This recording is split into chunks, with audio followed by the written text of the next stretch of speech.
Thank you, Mr. Secretary General, Your Excellencies, ladies and gentlemen, and distinguished guests. I am honored to be here today.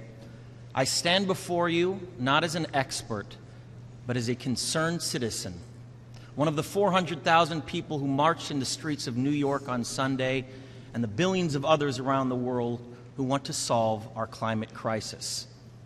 As an actor, I pretend for a living. I play fictitious characters, often solving fictitious problems.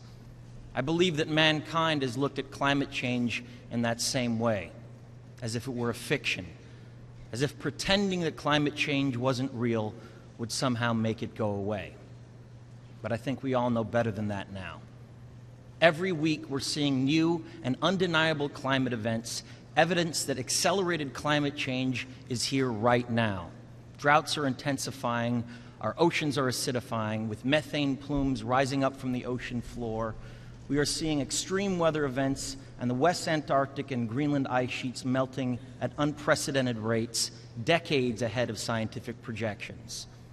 None of this is rhetoric, and none of it is hysteria. It is fact.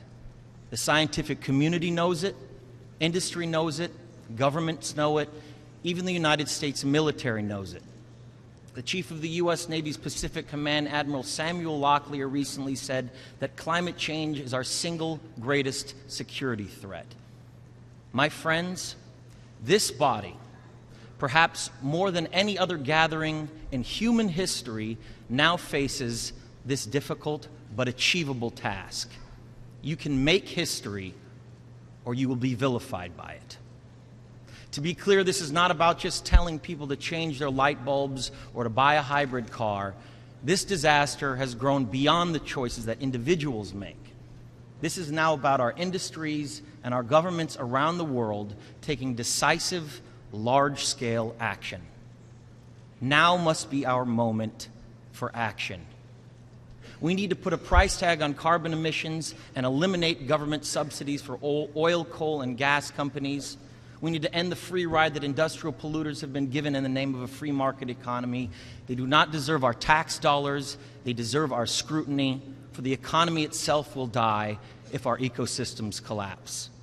The good news is that renewable energy is not only achievable, but good economic policy.